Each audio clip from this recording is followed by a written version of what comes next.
Good morning, everyone. Thank you very much for joining us here this morning for our November breakfast networking event. My name is Kyle Burgess. I'm the board chair with the Chamber and also a senior employment lawyer with Macon Employment Lawyers. I want to begin our meeting in a good way by acknowledging the land that we live and work on. This is an important step on our path of truth and towards reconciliation, which is the work of all Canadians. I want to acknowledge that we are on the traditional territories of the Wendat, the Haudenosaunee, and the Anishinaabe peoples, whose presence here continues to this day. We also would like to acknowledge this is the unceded treaty lands of the First Nations of the Williams Treaty, and thank the signatory nations respectively for sharing these lands with us. We would also like to acknowledge the Chippewas of Georgina Island First Nation as our closest First Nation community, and we extend the hand of partnership to them so we can live in a good way and in accordance with our treaty agreements. We are all treaty people, and we all have responsibilities to the treaty agreements. I invite you to find out more about the treaty that you live on and consider not only the way that the land shows up for you, but how you can show up for the land to live in reciprocity. I would also like to acknowledge this morning a fellow board member, Shauna Fardy, our interim vice chair, who's in attendance with us, as well as our new president and CEO, Chris Emanuel. Thank you to Benson Kearley, IFG, for sharing with us at this morning's breakfast networking session. We will be hearing from them very shortly. But before then, I would now like to introduce Abdus and Pandora to jump in to provide the chamber, to provide the members in attendance today with the chamber advocacy update. So Abdus and Pandora, I'll hand it over to you. Thanks so much, Kyle. Good morning, everyone. It's great to see some familiar faces again. 100% Shauna would love to. Can't wait for the day when we're back in person doing this. I have Spotify playing when we're waiting for that 6-minute interval. I think everybody could be doing the same.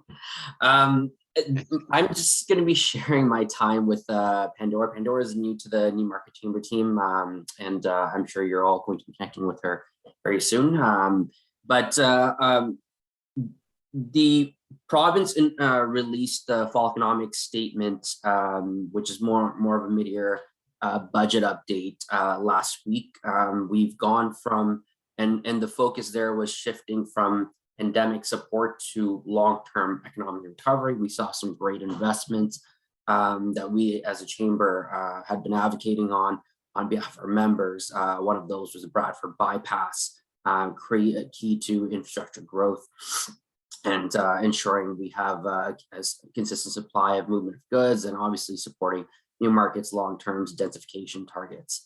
The other piece there was heavy investment on the skills and reskilling aspect.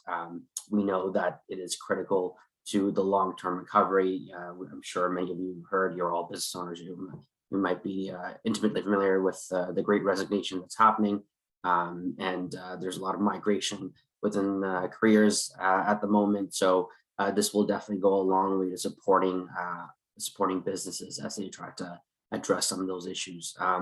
Pandora, did you want to touch base on some of the supports announced? Absolutely. Thanks, Abdus. Hi, everyone. I'm Pandora. Really nice to meet everyone here virtually, and I look forward to connecting with all of you. So I'm just going to dive in a bit to the 3 programs that were announced as part of the provincial government's fall economic statement. So Ontario is providing $1 million in new funding to Futurepreneur Canada. It's for this year that's ending to 2022. It's to help expand support for the young entrepreneurs across Canada. This nonprofit organization offers a mentorship program to businesses led by young entrepreneurs, and it also offers loan capital that's worth up to $20,000. And you can potentially be used to leverage an additional $40,000 from the Business Development Bank of Canada. And this new investment will make sure that these small businesses have the resources they need to reach their full potential. Ontario has also introduced the Staycation Tax Credit, which provides $150 million worth of tax credits to reimburse Ontarians for up to 20% of eligible tourism expenses in the province. And this encourages staycations and supports small businesses and local tourism operators. Essentially, we'd be able to get a 20% personal income tax credit on eligible accommodation. That's between January 1st and December 31st of 2022, and that's up to a maximum of $1,000 for individuals and $2,000 for a family, for a maximum credit of $200 or $400 respectively.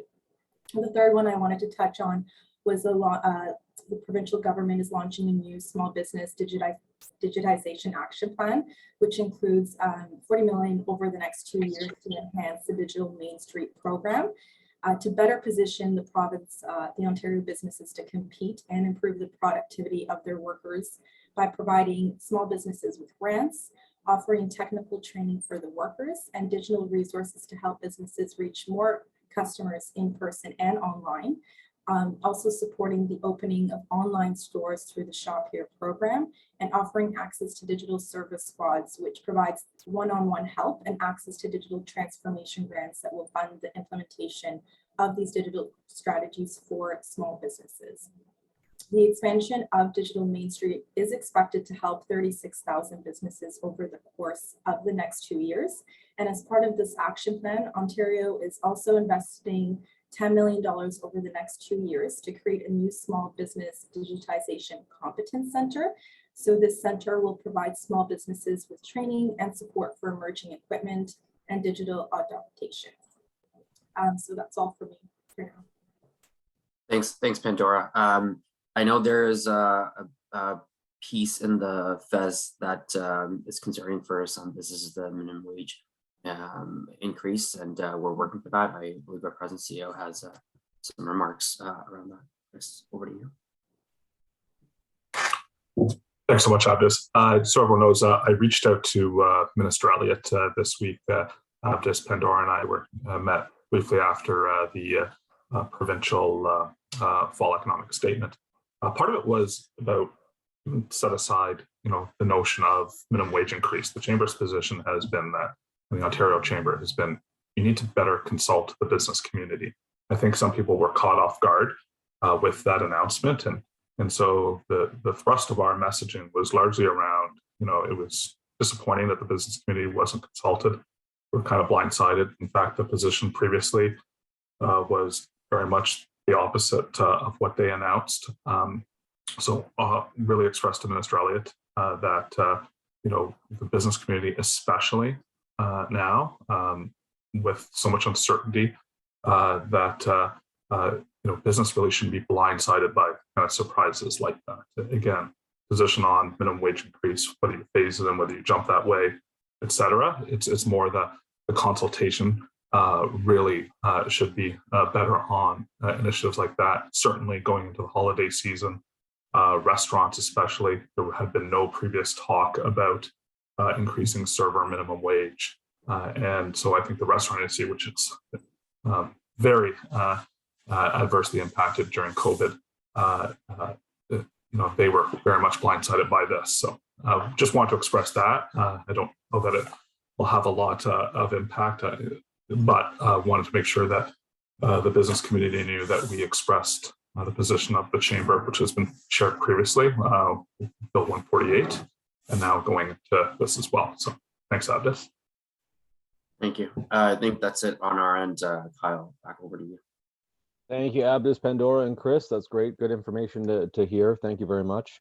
Moving right along, I'd now like to hand over the virtual reins to our 2021 Breakfast Series sponsor, Pat Lusink, with the Best Western Voyager Place Hotel, to introduce our speakers this morning. Good morning, Pat. Good morning, Kyle, and good morning, everybody else, too. Special welcome and congratulations to Chris Emmanuel. Yay. Welcome, and I'm sure you're going to do a great job. Also, just a quick hello to Naki as well. He took me up on my offer a couple of weeks ago. I've always said if anybody wants to come and have a tour of the hotel, especially see the rooms and the meeting rooms, by all means, just give me a shout. Naki and I had a nice little chat and tour of the hotel just recently. So it is my job, as usual, to introduce our guest speaker. And today our guest speaker is Doug Bundock. He has been in the insurance industry for over 40 years after vowing to stay no more than 2 when he joined his father's insurance brokerage.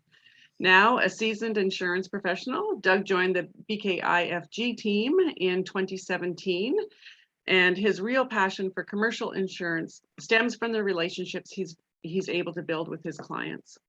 His favorite role is to mentor the younger generation of insurance brokers, as he finds just as much pleasure in seeing those coming up through the ranks succeed as he does in his own success.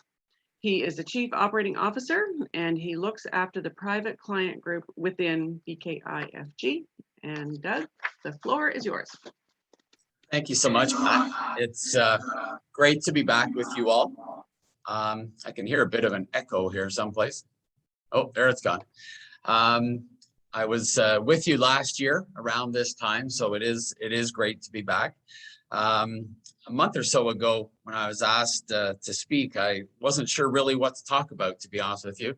I have a few different passions in my life other than insurance. And so today I decided to talk about living an intentional life. What do I mean by an intentional life? The word intentional is defined by something done on purpose, something deliberate, or something planned. These days, especially over the last 2 years, we've been made to feel pretty much out of control. Never have we been told to go home, stay home, be safe. Nothing has polarized us as much, I don't think, in the last 2 years as COVID. Whether we are working from home or the office, whether we're vaccinated or not, life's just out of control. Regardless of external forces, we still must figure out how to be intentional. Does life happen around you? Does life happen to you? Do you take definitive actions to create your best life? Let's talk a little bit about why we don't live intentionally. We live in a noisy world full of distractions. We live in a time when it's hard to find a quiet place to think. Distractions all around us. There's a pie graph that I look up occasionally online, and it's called an internet minute. And it's a pie graph that shows all the different online platforms and how many things happen per minute. So here's some numbers that, from what I can tell, going back to 2017, 18, 19, they're rising at a rate of about 10% a year. So every minute, keep in mind, this is every minute, there are 21 million texts sent, 500 hours of uploaded videos to YouTube, 28,000 Netflix subscribers are watching, 5,000 downloads to TikTok, 197 million emails sent. Keep in mind, this is every minute. No wonder emails go crazy, right? 200,000 people tweeting, and this kind of a newer one, 695,000 stories uploaded to Instagram. All these are every minute of every day. So I ask the question, how many of you are on multiple of these platforms? They all jockey for our attention, right? And we all bite to some extent. We're all on 1, 2, 3, 4, maybe even more of these, but they distract us. What they're trying to do is to get our attention. They want to sell us things and they want our time. So basically they want our time and our money. So to be intentional, we must take time to evaluate things that matter most to us. Work, family, recreation, and other interests are all important. I've been reading a little book recently on solitude. And in this book, solitude is called The Furnace of Transformation. It talks about exterminating the clutter. I love that word, exterminating. Exterminating all the distractions. And solitude is defined as this: no phones. Do you know the average person checks their phone 100 times a day? 100 times. Add that to all the other platform stuff, right? It's all attached.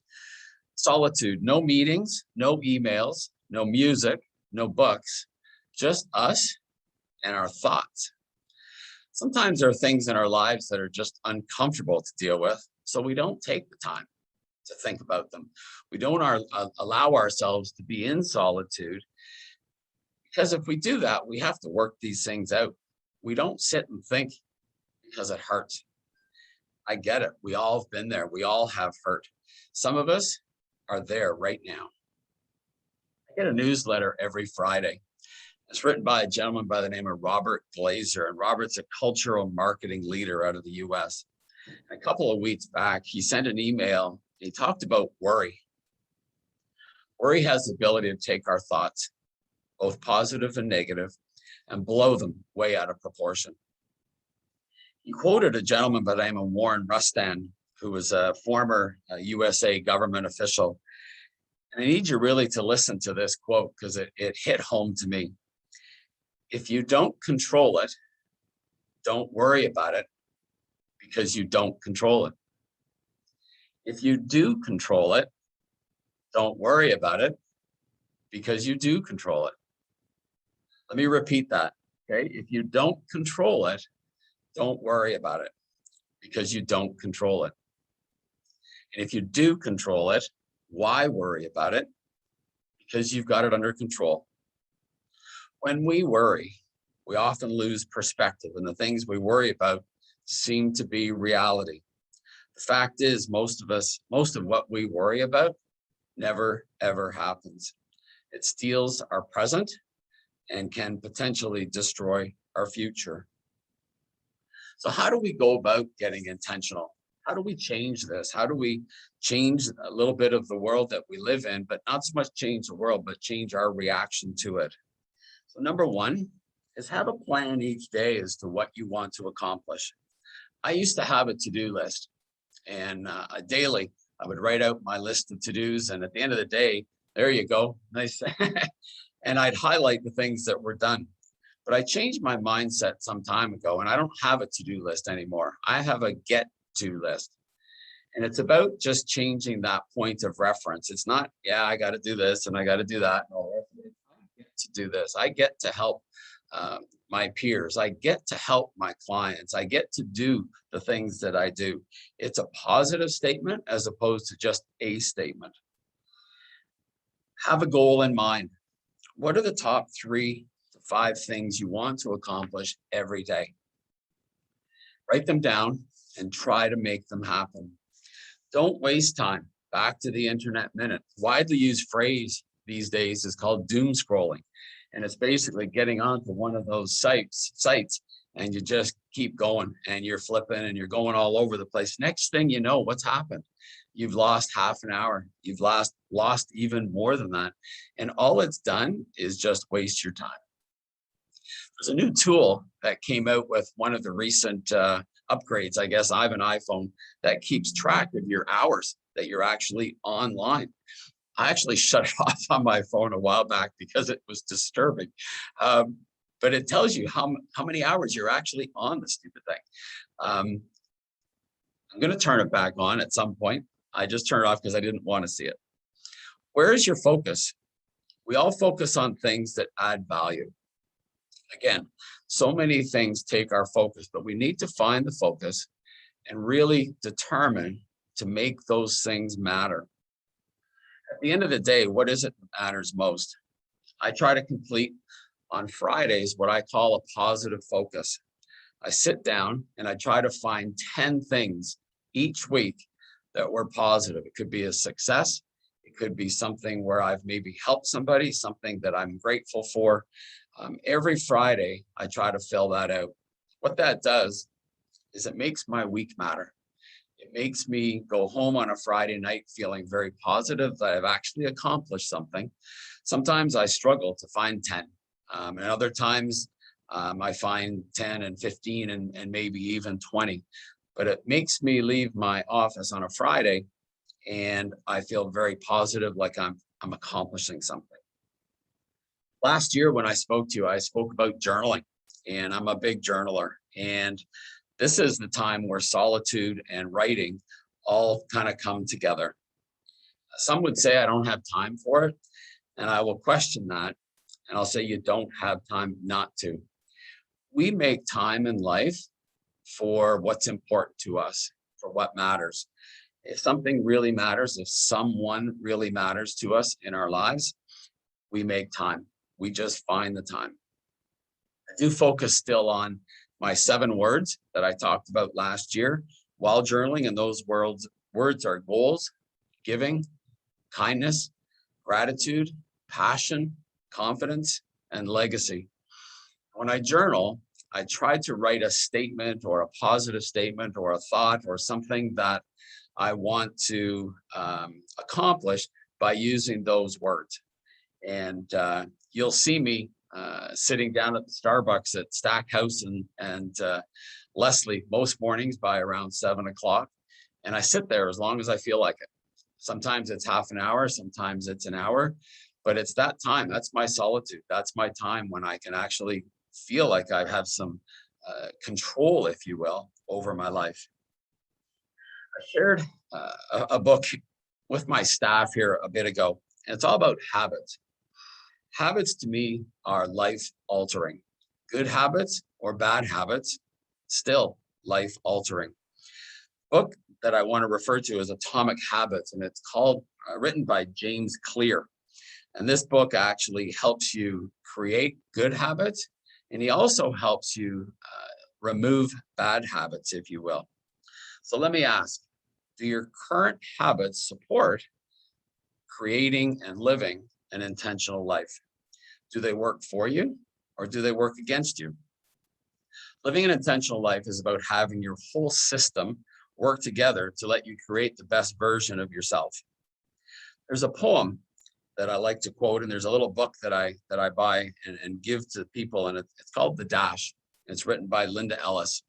I'm sure some of you have heard about it. It's been around for a long time. In short, this poem is about one's life. It talks about between our birth date and the day that we die, there's a dash. And it's actually the dash that matters. A dash of hope, a dash of positivity, a dash of reflection, and a dash of legacy. I recently went through a painful event. My mom passed away about a month ago, and she had the most fantastic dash. So many people spoke about her dash and what her dash had meant to them. My mom lived an intentional life of kindness, caring, and giving. And it made me realize that her life mattered to so many other people. Let me ask you, what does your dash look like? What does it sound like right now? What can you do to make your legacy unforgettable? A legacy is not something for old people. A legacy is something to add to every day of our lives. Every day, if we can add something to our legacy over the compound days, months, years, that legacy is something incredible. So I leave this with you today. The world right now is spinning out of control, or at least it feels like it. The weather, politics, markets, there really doesn't seem to be much in control. We do, however, control our 24 hours each day. We have the ability to make decisions that are able to impact us in a positive way. It's about choice. We always have a choice. So let me encourage you as I finish. Make the choice today to live an intentional life and move forward in a very positive way. Thank you. Thank you very much, Doug. Thank you very much for sharing with us this morning. A lot of great insight and everything. Thank you very much. I completely agree. I love to take a moment as much as I can to have that time to myself and just reflect on the week. It certainly gives a positive spin to everything. Thank you very much for sharing all those insights. Tyler, I'm going to hand it over to you now because we're going to start the networking portion of our breakfast event. Thank you, Kyle. I'm just going to hit the stop record button here.